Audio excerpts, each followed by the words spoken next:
Hello everyone. A very good afternoon to everyone participating here in this lecture. First of all, I welcome you all to the second event of our lecture series, Highlanders of Northeast India. This webinar has been organized by the Department of History, St. John College. And then the lecture series aims to provide a platform for healthy discussion among scholars, researchers, intellectuals, and students, and so as to contribute towards the almost decaying and oral tradition, history, and culture of the Northeast people. And today we have with us a very esteemed speaker, Dr. David from Delhi University, who will be talking to us on the recent trends in ethnographic history of Northeast India. So without wasting much time, let us just straight away start uh, with our event, with our session. So to begin with, I request our head of department, Sir Mukhtar, to deliver the welcome address. Good afternoon, everyone. Respected Principal Professor S.T. Janetius, Honorable Guest Professor David Zou from Delhi University, respected Administrative Head Mr. Peter Banks, distinguished professors, scholars, academicians, dear students, and my colleagues. So welcome back to the annual lecture series of the Department of History, St. John College, Dimapur, Nagaland. Today we are having the second lecture, which is about the recent trends in the ethnographic history of Northeast India. From the early 19th century, Northeastern Indian region has been a region of fascination for anthropologists, linguists, and sociologists from Britain, Europe, and elsewhere due to its rich ethnic and cultural diversity. To name a few, J.P. Mills, J.H. Hutton, T.C. Hudson, Cornell, R.G. Woodruff, etc., who had spent years in different states of this region collecting and documenting the indigenous or tribal culture. Though their writings somehow considered as a colonial-centric. So therefore, anyway, we all know that this northeastern region is a diverse region with multiple culture, food habit, dress, religion, etc.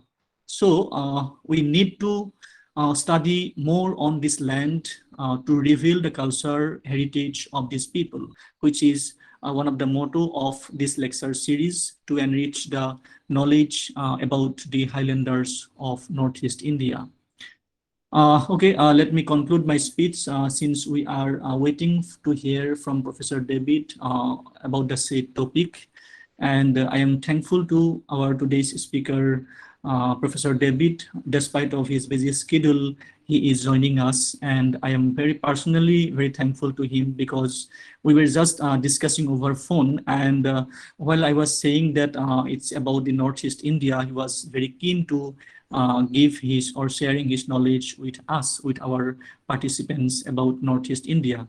So since he was working about Northeast India from the last many years about many topics, he did many works, and he has published books and as well as like research papers in different journals about the Northeast Indian people and their culture. So I am thankful to him. I personally very thankful, Professor David. And also I am thankful to each and everyone who are joining us today in this event. And thank you once again. Thank you for being with us. So here I just wanted to add one more information about the first video lecture, which is about myth and reality in the folk narratives of Northeast India by Professor Bhagat Oinam from Jawaharlal Nehru University. It is now available in our St. John College YouTube channel. So if because many of the people, they are messaging us to share the video with them. So you can go to visit the St. John College YouTube channel where you can watch the video, those who missed the lecture. So thank you once again, thank you, and welcome you all to the second event of our annual lecture series. Thank you, sir. Okay, so before we give time to our guest speaker for his lecture, I would request Senjano Audio, BA 5th semester, to introduce us to the guest speaker for today. Good afternoon, everyone. Respected Principal S.T. Janicius and Resource Person Professor David Zou, respected Administrative Head Sir Peter Banks, lecturers, participants, and students. Today we have a very special guest, Professor David Vumlallian Zou. Professor David graduated from St. Anthony's College and did his MA and Master of Philosophy for Historical Studies, JNU, New Delhi. He received his PhD from Queen's University, Belfast, UK.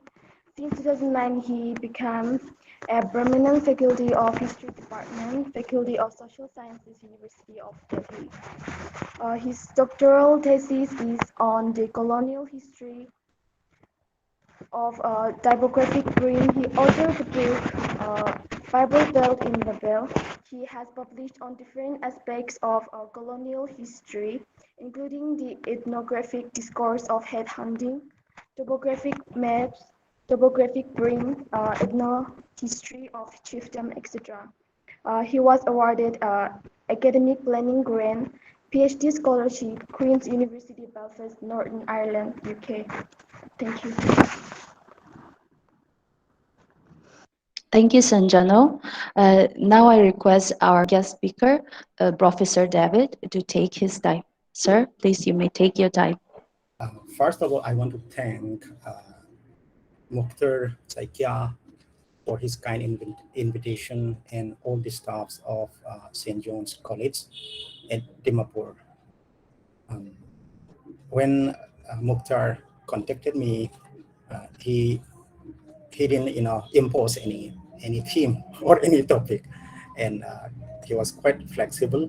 So I was thinking that maybe since you know uh, I'm in history department and this is organized by history, but at the same time, Northeast India, we those of us who work on colonial history, we depend a lot on ethnographic sources, and also we benefit from ethnographic writing even post independence period. So I thought maybe I could talk on this interdisciplinary interface between the two disciplines instead of focusing on my own so to say mother discipline.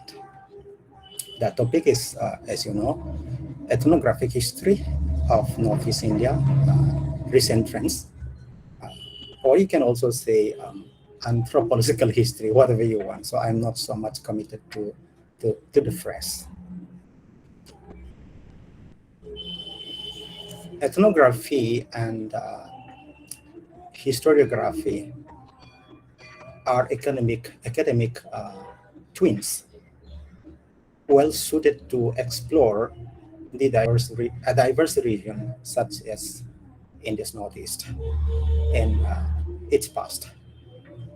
At some point in our career, many historians of the region try our hands in some form of research that blend ethnography and history writing to some degree in one form or the other. The Greek root word ethnos means people or nation, caste, or tribe. If people are one of the primary subjects of ethnography, this is equally true of writing history. Most ethnographers prefer small scale communities of people suitable for fieldwork. Historians usually favor large scale, but not so large, scales of human groups, which are well documented in the archives. Because the colonial archive is frequently organized on the principle of tribe, the subject matter of the ethnographer and the historian often coincides in writing colonial Northeast India. Historians of British Assam heavily depend on colonial ethnography as rich source of information on the period. Many British administrators were fine ethnographers of their time, and they left modern historians with valuable information in the form of tribe-wise monographs or tribe-wise academic articles. The British deploy the social category of the tribe as the dominant mode of producing knowledge on the hill people of the region. This imperial category departed from the older world of clan or clans as markers of group identity. Both imperial administrators and missionaries were corrosive of the clan-based loyalties. In this sense, colonial era tribes were built on the debris of clans. The historic process of tribe formation is documented in colonial ethnographies, in the archival records, and in missionary reports. This is a long drawn-out process, and even recent ethnographers can still detect the process in the field, in their fieldwork. In a recent ethnography titled "In the Shadow of the Naga Insurgency," Jelly Walters, 2018, observes that beneath the colonial era tribe identity, the pre-colonial clan identity still survives in the Naga village of Pokomi, associated with the Chakesang tribe. So this quote from Walters. In Pogomi, a village's clan background was central to his identity, and it was impermissible, even unthinkable, for any outsider to reside in the village for any prolonged period without being adopted in one of the 6 village clans. This applies to the few non-Naga shopkeepers, to Mr. Gupta, the dedicated and long-serving teacher from West Bengal, as well as to the one anthropologist studying the village. Unquote.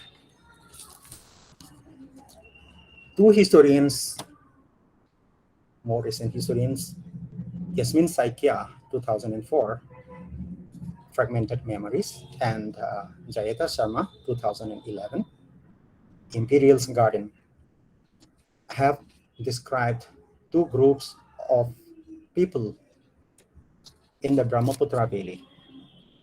While Saikia's Thai Ahoms were pre-colonial elite groups, Sarma's tea garden workers were colonial era settlers.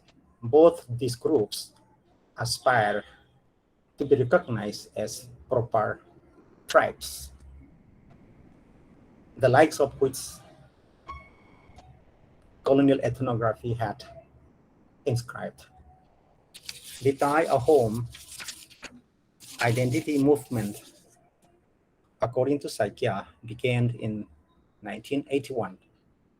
The Thai Ahoms claim to be, quote, for the foremost tribal race of Assam, unquote, cited in Zaita Sharma, casting their colonial identity as indentured labor. The tea plantation workers adopted the name of tea tribes or Adivasis. Whether the past was glorious or miserable, the post-colonial future points to tribal or indigenous identity. So what I want to say is that the tribe identity was basically a colonial social formation, which is quite resilient, but it was built on top of an older identity, the clan. But new visions of belonging went beyond clans, beyond tribes, beyond caste. Let's take the example of the Brahmaputra Valley, where group identity revolves on linguistic axis as Asomia, being overzealous for the principle of common language. This Asomia policy backfired in the 1960s. Likewise in Bangladesh and Pakistan, same thing, same process you can see. In the Naga Hills, the idea of federated nations, not tribes, took hold among the educated youth who had exposure to warring nations during the First World War in France and on the home ground during the Second World War. Under the leadership of the Naga National Council, Naga nationalism locked horns with Indian nationalism. But there is no straight line of evolution from clan to tribe or from tribe to nation. Badly beaten in the colonial era, the ghost of the clan identity still appear on the stage of the Naga National Council. So here is recent ethnographic observation by Jelly Walters again. Quote, in the Angami Naga village of Konoma, a reconciliation ceremony in 2008 ended half a century of inter-clan strife that went back to at least the murder of D.S. Sakri, Lievus clan. Sorry, because my pronunciation might be wrong. Secretary of the NNC, alleged at the orders of a Zepp Fizo, Doli clan, then NNC's president. Both Sakri and Fizo hailed from Konoma.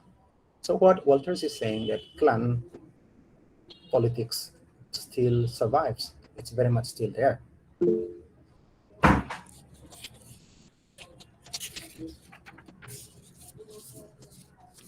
A German-based ethnographer, Andreas Kuckli,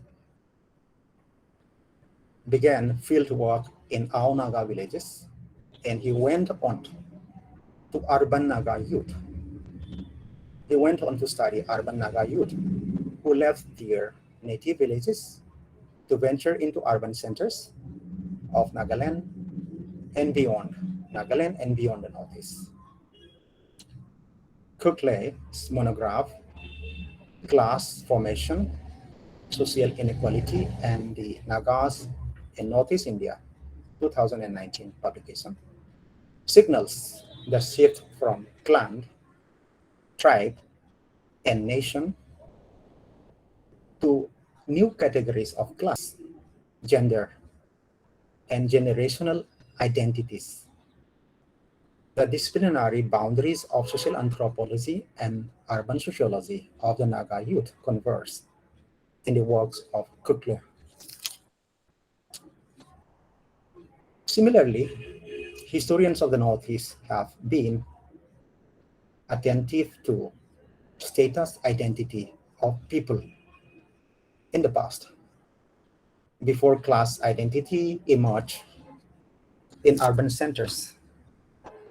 Two examples, each from the Brahmaputra Valley and Lusai Hills, will suffice here.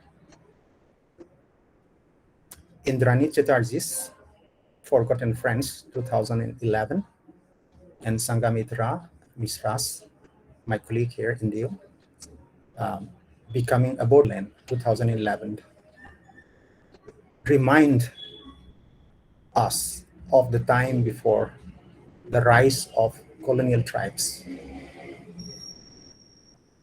and post-colonial ethnicities, which dominate narratives of identity today. Both historians looked back to the pre-colonial past when monastic networks spanned the entire region and local rulers had little use for modern idea of territorial sovereignty. In fact, they attempted to write, this is quotation, write history other than the biography of the nations. So this is unquote from Misra 2011. The pre-colonial era may not have class hierarchy, but there was certainly status hierarchy. Chatterjee painted a rather rosy picture of women's status in monastic communities of the past. Misra said sovereignty overlapped among the Rajas of the Duar areas, Koch Bihar, and the Dharma Raja of Bhutan. The hierarchy of status among these overlapping rulers is perhaps implied in their titles. In Gwalpara and Rangpur, the ascent of the Zotedar has been noted vis-a-vis the decline of the Zamindar in the colonial agrarian orders. So all these are forms of group identity, um, clans, tribes, status groups, mostly in the valley. Now let's turn our attention to other forms of identity, even within tribal communities. In the Lusai Hills, two status groups occupied the opposite end of the social hierarchy. At the top was the chief, locally called Lal, and at the bottom remained boy, sometimes translated as slaves, of colonial era Mizo society. My own work has shown the love-hate relationship of the British rulers and the ruling Lusai chiefs, or the Lusai clan, over a long period, ending in the abolition of chiefship in the post-colonial era. Likewise, Sazalnak's recent work, The Uprising, Colonial State, Christian Missionaries, and the Anti-Slavery Movement in Northeast India 2016, focuses on the abolitionist controversy over the status of boys in the Lusai Hills of the late colonial period. The Welsh missionary Dr. Peter Fraser and the British administrator Major Cold differ sharply on their views of the status of boys. The British administrator defended the authority of the Lusai chiefs, who were traditionally allowed to hold, to have boys or slaves. And the British administrator defended the traditional institution as a kind of poor relief, as a kind of welfare scheme. Uh,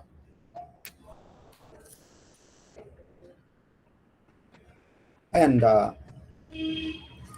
there are also other forms of representing group identity beyond tribes, in fact, within tribal identity. Here, the colonial discourse of people or tribes found legitimacy in the context of the civilizing mission. So this has been noted by many scholars. This ethnographic representation, which means colonial discourse, mystified the gradual expansion of British resource frontier to the foothills, in fact, on the hilltops of the region in the aftermath of the First Anglo-Burmese War, 16, after 16, after 1826. The British deployed its might in the form of periodic military expeditions, and independent hill communities resorted to periodic raids, within quotes, raids, of course involving headhunting in some cases, and for which, on which I have written a short a piece which gets published in, I think, Contribution to Indian Sociology. In the imperial rhetoric, the real or imagined existence of barbaric customs justified a civilizing mission. In the early 19th century, this outlook prepared the way for the coming of missionary societies among the hill groups of the region. Among the many players, the cultural imprint of two missionary societies are deeply felt in the hill, among the hill groups. They were the American Baptist and the Welsh Presbyterians. These Protestant missions are not even mainstream Christian groups like the Roman Catholics or the Anglican Church. But ethnographers and historians have come to the conclusion that the very marginality of the Baptist and the Presbyterian missions within the imperial world may explain their success in meshing, in combining, so to say, in meshing well with the hill tribal ethos of clan and tribe. In the context of Mizoram, Zoe Pachuao found Mizo Christianity to be in line with the traditional ritual of Sapun, S-A-P-H-U-N, Sapun, performed during the adoption of new clans or new clan gods. She calls Mizo religiosity as, quote unquote, vernacular Christianity. And the age-based office of the village elder, called Upa, UPA, easily survive in the seniority-conscious Presbyterian Church polity as Upa, no change in the title. Though the chief, Lal, did not survive modern democracy, the clan Upa of pre-colonial times gets accommodated within the walls of the Mizo Presbyterian Church. In the Naga context, John Thomas and Kanato Chofi, very recently published work, detect tribal Christianity again, and how a typical Baptist congregation looks like a renovated clan organization to suit modern needs.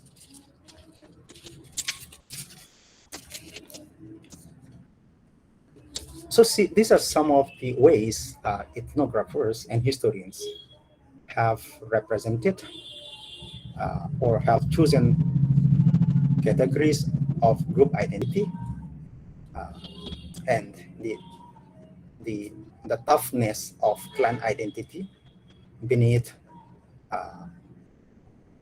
tribal identity and national identities and status group identities and age-based, generational identities, ethnic identities. All this, it's not easy to simplify, but then all of them have relevance in different times and in different contexts. Now, apart from the fascination of ethnographers and historians with people, there is another fascination with places. And since I have spent almost, I think, half an hour, I'll try to summarize this aspect. So apart from people, places or ways of imagining about places is there in recent themes and even in older themes of ethnographic historical writings. For instance, my own work with Satish Kumar, in fact, my supervisor, PhD supervisor, looks at a place category or place-based category, shall we say, called geobody, which is technically possible because of colonial ethnography or because of imperial surveys. And in short, the technology of map making informed the way how people see themselves. So that means people and places are difficult to separate. And the mainstreaming of, let's say, colonial cartography also provides mental capacity to think of homelands with maps, sometimes imagined homelands with maps and overlapping maps, in fact, and overlapping ethnicity. But in the first place, how would that be possible without first colonial cartography, in the 19th century? So those are some of the things which I have been researching in my early career. And there is another place identity common to among, studied among anthropological historians. Let's say Zoe Pachuo's study of localities called Veng, V-E-N-Z, Veng. And in the Naga context, sometimes it might be the equivalent of Khel, clan-based territorial identity, Khel. So in recent years, historians and ethnographers, they have been looking at such categories. In the case of Zoe Pachuo, for example, she found that the place identity of Veng found a lot of relevance even in urban context of Aizawl and in other urban centers. And she even argued that Veng become one of the means of articulating Mizo identity, which is place-based identity in that sense. And apart from this cartographic geobody or imagined homelands or Khel or Veng, which appear in recent work, something I find fascinating is the view of the region or place as a resource frontier. And that could have a long-term history, because even in the past, and in the recent work of Dolly Kikon, the view of place as a resource frontier, mining, for example, has appeared, and Arup Saikia, for example, has looked at timber or forest resource, how those things, can be seen in the colonial period and even in the recent period. So all these things, seeing the Northeast as vein, as a geobody, as a resource frontier, I think these are all very fascinating trends and moves in the area.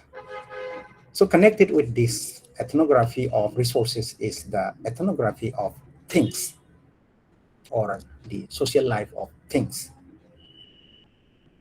Things like the camera. There has been work on the social history of camera in Mizoram, for example, the social life of printing press, uh, the history of raw cotton, tea leaf, jute, silk, salt, rice. These are things basically, and scholars, many scholars found very fascinating. Apart from people and place and things, the academic literature mirrors the desire of human beings to belong to some place or to belong to some community, imagined or real. And the curious mind moves among people, moves through places, and we are aware, and we collect many things in our lifetime. At some distance from one's native place or people, an academic and adventurous mind enjoys a degree of individual freedom that urban or cosmopolitan spaces offer us. Although we often get bogged down by routine work, it is good to nurture the curiosity of the mind that drive many of us into the academic profession in the first place. However much the state or the tribe may want us to become sedentary subjects or territorially fixed citizens, scholars share the spirit of the traveler and the spirit of the seeker of knowledge. I want to share with you a poem that I found inspiring in my school days, and something that provide me with a structure of feeling in my later scholarly pursuits. Quote, I cannot rest from travel. I am a part of all that I have met, and this gray spirit yearning in desire to follow knowledge like a sinking star beyond the utmost bound of human thought. Unquote. Thank you.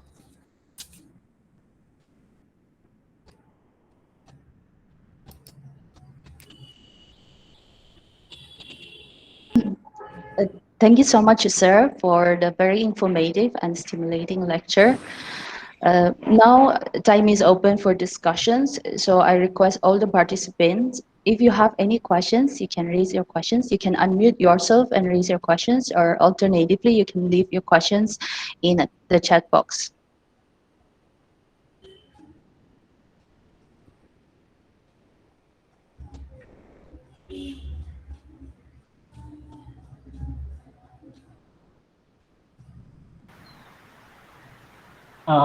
Yeah, thank you.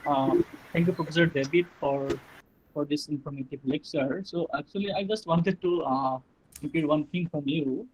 So how can we look to the ethnic disintegration or ethnic disappearance? Like, can we consider ethnic disintegration as ethnic transformation? Can we consider ethnic disintegration as ethnic transformation? ethnic transformation? Okay. Yes. So it looks like tough question. Ethnicity, like historically speaking, looks like more modern form of group identity, because if we look at the older records, the clan or the clan identity, which is sometimes, settlements are organized in khel, which is connected with clan identity, and the village was the world, and within the village you have clan.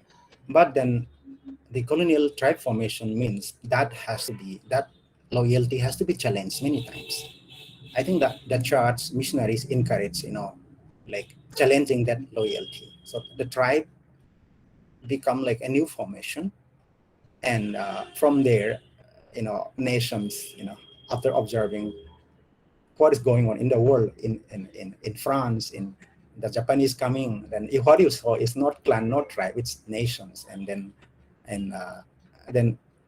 in some cases like Mizo, that nation become ethnicity.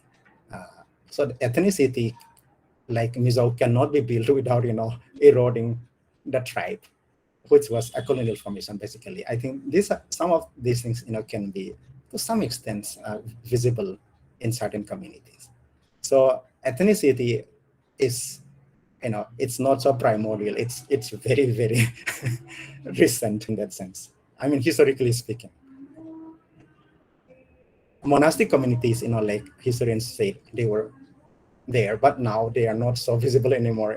Once in the pre-colonial past, it seems they were much more vibrant form of belonging.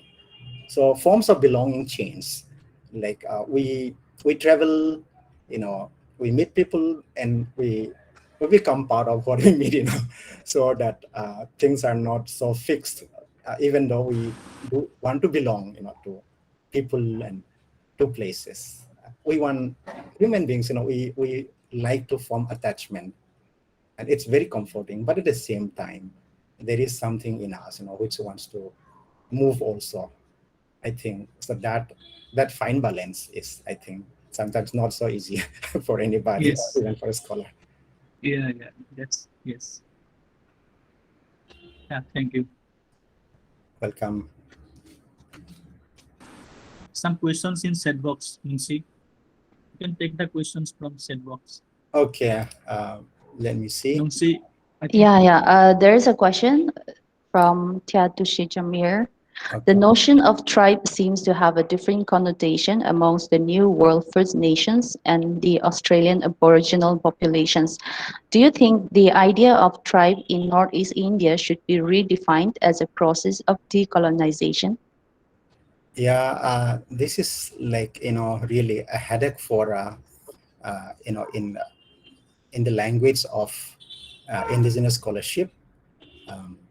There is Adivasi tribes and Aboriginal. Sometimes some are legal categories, some are administrative category, bureaucratic category. They are not even academic. So so academicians, we are really we face a very paradoxical situation. Should we go by the legal and administrative and bureaucratic term, or should we try to be like academically more autonomous? And tribe in that sense is it's very problematic in certain contexts. But in India, the ethnographic reality is that people still want to become tribe, and that has to be sometimes respected. But I know if I speak like to an international audience, that could be really offensive for some in some global academia. So we tend to treat very carefully when we deal with this kind of categories, because in India, tribe has this constitutional validity, and it's a strategic kind of resource uh, in a place where communities want to access state resources, and tribe seems to be the way, legally prepared way. And then there was a long history of uh, colonial attempt to consolidate this identity.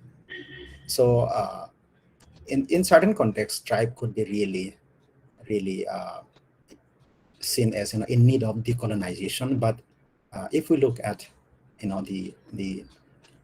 uh, the world around us, in some community, it's an aspirational thing. So that tells us how complex the situation is. I don't think there is an universal solution that tribe has to be decolonized because tribe was something that already developed as something colonial modernity. Tribe was modern, vis-a-vis the clan in that sense. So it was not so. It was colonized, yeah, but then it was colonial, but it was also modern, more modern than what was before tribe. And then we have ethnicities, which challenge or which think that tribe is a very limited vision of human society. That is also there. So let's say Asomia is already beyond tribe. Naga is beyond tribe. Mizo certainly is, I think, beyond tribe. So those kind of identities or pan ethnic identities also evolve. So contextual understanding, I think, will be very important. One has to be more sensitive to the context, the Northeast context. I don't know whether this is whether I answer or not. There is no straightforward answer, I think. Okay, sir, we have another question from our principal. So he would like to know something about ethnographic research and its usefulness in understanding history from different perspectives. Ethnographic research in conventional history, we historians, we thought that we have a method. We have the historical method, which is archive. Not necessarily, government archive, but some kind of archive. That is how we train our historians, and we are proud of this method also, the archive. Ethnography is methodologically a bit different because you generate, your data, and historians, we are not used to that. But then I think when it comes to oral history, or when we come to events which are closer, then what do we see in the archive and what do we see in the field in terms of knowledgeable people's memory. We don't depend entirely on memory. It can be sometimes very, very useful as a supplement. And I think, any historian, any serious historian who deals with more recent period, we feel indebted, that the ethnographic method can be sometimes very rewarding, even though we do not depend on it entirely. I think that is how I practice, and I don't know what will be, that will depend on also the time period that we study.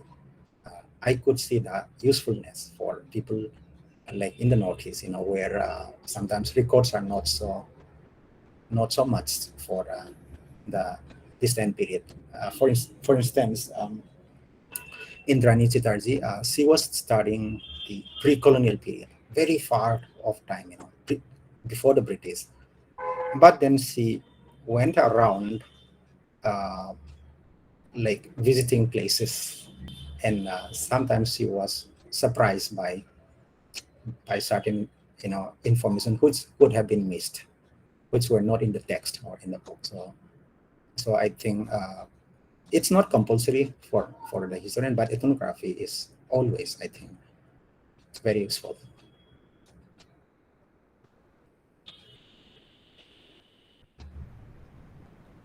Good evening, sir.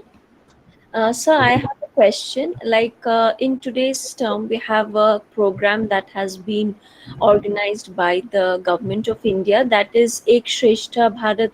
So I just want to know, like they are trying to influence or kind of interact the different cultures and acquaint each state with the different cultures of the entire India. So how useful or how impactive is it with that of Northeast? Means does it really help to understand the culture of Northeast? Because when we are talking about mainland India, which has very little knowledge about the Northeast, the cultures, the ethnicity, so how do such programs do have an impact on the Indian society? Like, is it really affecting? Is it really an effective program which would actually change the mindset regarding the culture and ethnicity of the Northeast, or it is just another program which does not bring out much outcome? I I'm not so sure about the exact program that you speak of. I think Sir, in recent ethnographic writing, yes, scholars become more interested in how the region has been portrayed in Indian cinema, in Hindi cinema. Those kind of interests is yes, quite new, I think, for scholars in the area. And after the economic liberalization, we know that many of the young people moved out of the region, and yes, many of us, um, in big number, I should say, working in private companies, in government, offices. So that is quite new, I think, for even for people outside the region, and and sometimes uh, things, uh, it's not so easy to adjust. But then I think uh, things get better now, because the Northeast population is now quite substantial, in many big cities. So in this way, I think the ethnographers are like the first one to get into their hand into this. I know that some scholars based in Australia, they have been following young people uh, in Fal, in Delhi, in Noida, like that, and how they adapt to a modern economy, and how they become so-called cosmopolitan tribals. That kind of study is there. But for historians, we we don't have the advantage of dealing with this situation, because we uh, we need data, and we need official data, lots of data, and it is too recent, for the historian to really make a serious study, I think. But ethnographers, they have the liberty, and they have already like working in this area. thank you so much, sir. Welcome. Yes.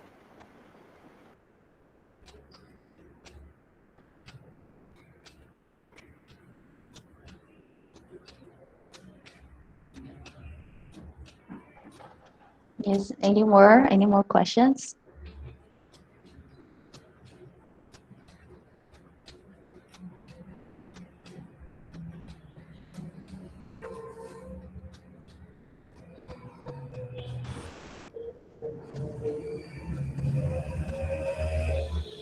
Shall we just See, I move on, think sir?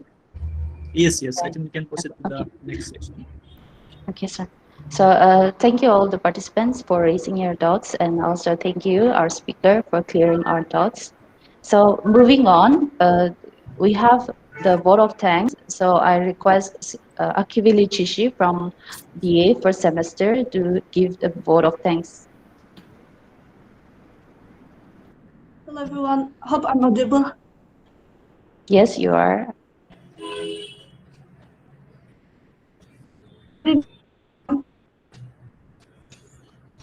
David Zou, honorable principal, administrators, lecturers, and all the students and participants present here. It is such an honor for me to get this opportunity to propose a vote of thanks on behalf of the History Department, Central College, Dimapur. I would like to extend my humble gratitude to our speaker, Sir Dr. David Zou, for taking out time despite of your busy schedule and enlighten us with your knowledge. I'm pretty sure it will help us excel in our studies and in our future as well. I'd also like to thank our principal, administrators, and lecturers for your immense support and making this webinar successful. I further want to extend my gratitude to our respected head of our department, Sir Mukhtar Sakha, for taking up the welcome address, and Ms. Sumin Lakichu and Ms. Sanjana Audio, Chief Minister, for your contribution and making this webinar a great success, and not forgetting our students and respected people joining us today. Without your presence, this would not be a success. Thank you so much, everyone. Last but not the least, I would like to extend my this gratitude to our history department for initiating such an innovative program, which not only encourages us but also helping us achieve many endeavors. Thank you so much, everyone, once again, for making it a great success. Thank you. Thank you, Akivili. Uh, to wind up our program, I request Ma'am Abhi to give the concluding remarks. Thank you, Nungshi ma'am.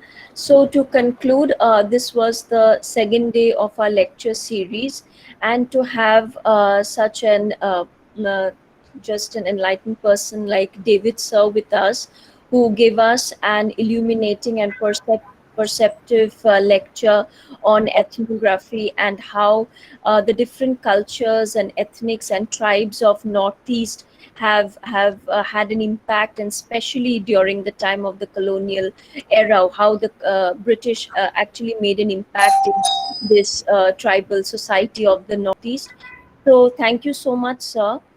Your lecture was really enlightening and very perceptive, which we gave us a little more enlightening ideas about how these ethnicity in Northeast have actually developed and how it has since then grown into what it is today.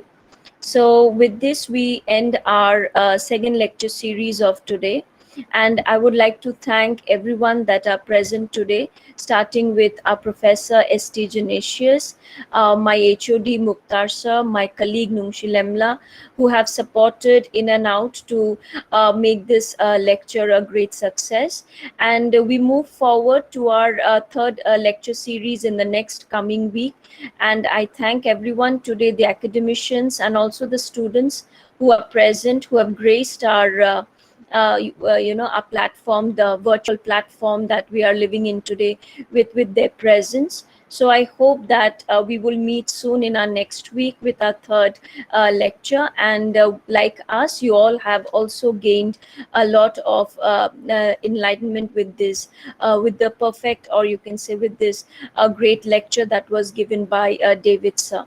So thank you everyone, and hope to meet you soon in the next coming week with another great lecture. So till then, take care and be safe. Thank you so much.